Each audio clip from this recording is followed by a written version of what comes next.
Welcome back नाजरीन। और जैसे कि मैंने आपको प्रोग्राम के शुरू में जिक्र किया, एक और मुकदमा दर्ज कर लिया गया है बानी पीटीआई चेयरमैन इमरान खान साहब के ऊपर।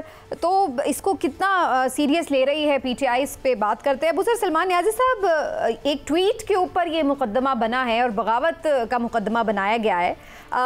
इसके ऊपर आज हम देख रहे थे बड़ी गर्मा गर्म तकारीर भी हुई हैं मुख्तलिफ जगहों से, जो हुकूमत के बेंचेस हैं उनकी तरफ से। तो आप इसको कितना सीरियस देख रहे हैं कि एक और मुकदमा बन गया?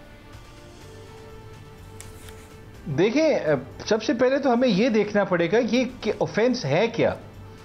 बगावत का ऑफेंस जो है वो तो Lahore high court strike down कर चुकी है, section 124A Pakistan penal code का।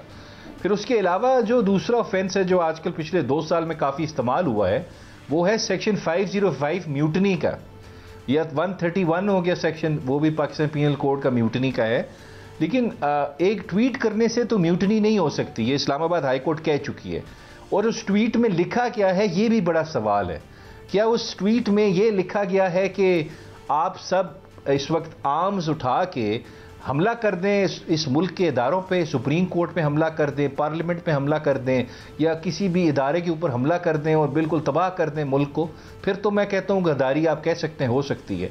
लेकिन अगर ये कहना कि आप इस मुल्क की तल्ख तारीख से सीखें, लोगों के मैंडेट की रिस्पेक्ट करें और बुनियादी हुकूक की रिस्पेक्ट करें, लोग कानून के मुताबिक चलें, अगर ये बगावत है, या ये कहना कि आप स्ट्रगल करें अगेंस्ट ईवल या जुल्म के खिलाफ अपनी स्ट्रगल कायम रखें, अगर ये बगावत है तो फिर तो कुछ भी बगावत हो सकता है। तो मुझे इस ट्वीट में कुछ नजर नहीं आता। ये एफआई अपना शौक पूरा कर रहे हैं। टेक्निकली आपको लगता है कि एक बंदा जो अपना अकाउंट खुद से चला भी नहीं इस वक्त, तो राज़ार है, वो जेल में, उनके पास कोई फ़ोन की सहूलत तो नहीं है, तो फिर भी उस लिहाज से भी इस पे एक ज़ाहिर है यहीं पे सबसे पहला सवाल तो खड़ा हो जाएगा कि उन्होंने खुद से ये किया भी है या नहीं। देखें, ये तो आप टेक्निकल बात कर रही है ना, एक टेक्निकल ग्राउंड है, ठीक है, वो भी बिल्कुल आपका वैलिड बात है, बिल्कुल ठीक है। लेकिन मेरा मेन इशू है मेरिट पे बात करें ना जरा, कि ये बगावत कैसे, ये ट्वीट, पहला सवाल तो ये है। मुझे नज़र में तो ये बगावत नहीं है, मेरे ख्याल से तो ये तल्ख आपकी तारीख है। और जहाँ तक हुकूमत के लोगों का, आज तो मुझे समझ नहीं आ रही थी कि बिलावल भुट्टो जो है वो किस जोन में थे, वो किसको खुश करना चाह रहे थे, वो शहबाज शरीफ साहब का मुकाबला करना चाह रहे थे कि जी मैं ज़्यादा अच्छा काम करता हूँ आपसे, ये तो मुझे समझ नहीं आ रही वो किस मकसद था उनका। तो खैर उमर यूफ साहब ने फिर उनको अच्छा खासा समझा दिया, मेरे ख्याल से वो काफ़ी था। लेकिन इसमें कोई ऐसी बगावत नहीं है, इतना आप कर्टेल ना करें फ्री स्पीच को, लोगों को इस तरह ना रोकें कि वो अपना आइडियाज या अपनी थॉट जो है उसको एक्सप्रेस ही ना कर सके। दिस इज नॉट एक और चीज पे मुझे, आपने फ्री स्पीच की बात की अबू सलमान नियाज़ी साहब, और फ्री स्पीच वाले जो सहाफ़ी हजरात हैं वो भी बड़े नाराज़ हैं आपसे, आप लोगों से। तो ये बड़ा आजकल इशू बना हुआ है, आप लोगों के और मुखालिफ कम हैं, आप सहाफ़ियों के साथ भी लड़ पड़ते हैं। तो भाई कोई अपनी राय रखता है तो रखे, आप लोग उस पर इल्ज़ामात लगा देते हैं कि ये टाउट हैं, ये पैसे लेते हैं, ये ऐसा है वैसा है। ये क्या आप लोगों की पॉलिसी है हर एक से लड़ने की? देखें, मैं तो वैसे, मुझे अगर किसी शख्स से बहुत ज़्यादा सीरियस डिसएग्रीमेंट भी हो, कितना वो obnoxious भी हो, तो मैं ऐसे वर्ड्स इस्तेमाल नहीं करता उसके लिए। कुछ लोग कर लेते हैं, उनमें बर्दाश्त कम होती है।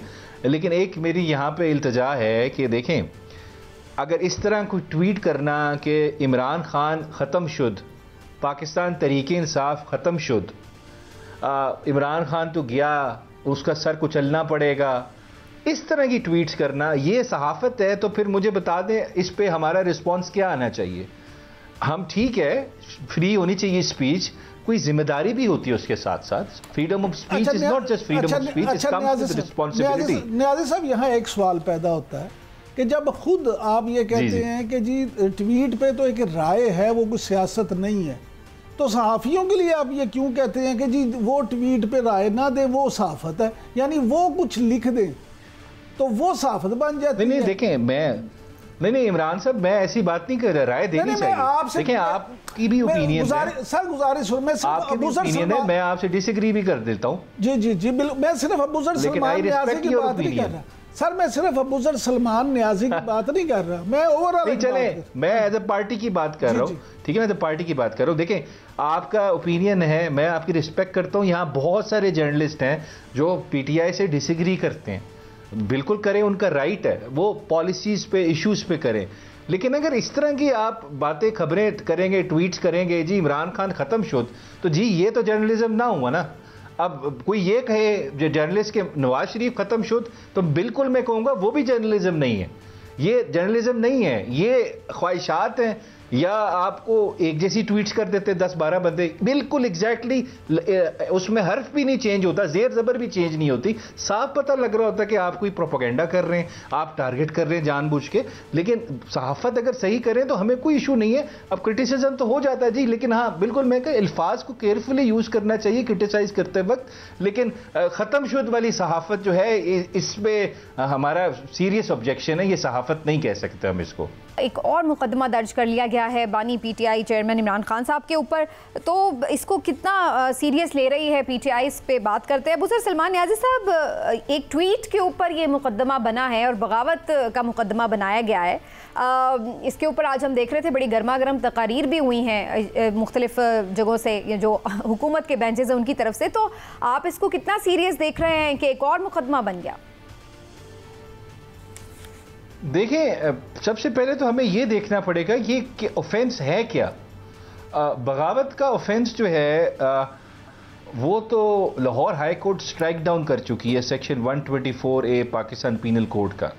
फिर उसके अलावा जो दूसरा ऑफेंस है जो आजकल पिछले 2 साल में काफ़ी इस्तेमाल हुआ है, वो है सेक्शन 505 म्यूटनी का, या 131 हो गया सेक्शन, वो भी पाकिस्तान पीनल कोड का म्यूटनी का है। लेकिन एक ट्वीट करने से तो म्यूटनी नहीं हो सकती, ये इस्लामाबाद हाई कोर्ट कह चुकी है। और उस ट्वीट में लिखा क्या है ये भी बड़ा सवाल है। क्या उस ट्वीट में ये लिखा गया है कि आप सब इस वक्त आर्म्स उठा के हमला कर दें इस मुल्क के इदारों पे, सुप्रीम कोर्ट पे हमला कर दें, पार्लियामेंट पे हमला कर दें, या किसी भी इदारे के ऊपर हमला कर दें और बिल्कुल तबाह कर दें मुल्क को? फिर तो मैं कहता हूँ गद्दारी आप कह सकते हैं, हो सकती है। लेकिन अगर ये कहना कि आप इस मुल्क की तल्ख तारीख से सीखें, लोगों के मैंडेट की रिस्पेक्ट करें और बुनियादी हुकूक की रिस्पेक्ट करें, लोग कानून के मुताबिक चलें, अगर ये बगावत है, या ये कहना कि आप स्ट्रगल करें अगेंस्ट ईवल या जुल्म के खिलाफ अपनी स्ट्रगल कायम रखें, अगर ये बगावत है तो फिर तो कुछ भी बगावत हो सकता है। तो मुझे इस ट्वीट में कुछ नजर नहीं आता, ये एफआई अपना शौक पूरा कर रहे हैं। टेक्निकली आपको लगता है कि एक बंदा जो अपना अकाउंट खुद से चला भी नहीं इस वक्त, तो ज़ाहिर है वो जेल में, उनके पास कोई फ़ोन की सहूलत तो नहीं है, तो फिर भी उस लिहाज से भी इस पे एक ज़ाहिर है यहीं पे सबसे पहला सवाल तो खड़ा हो जाएगा कि उन्होंने खुद से ये किया भी है या नहीं।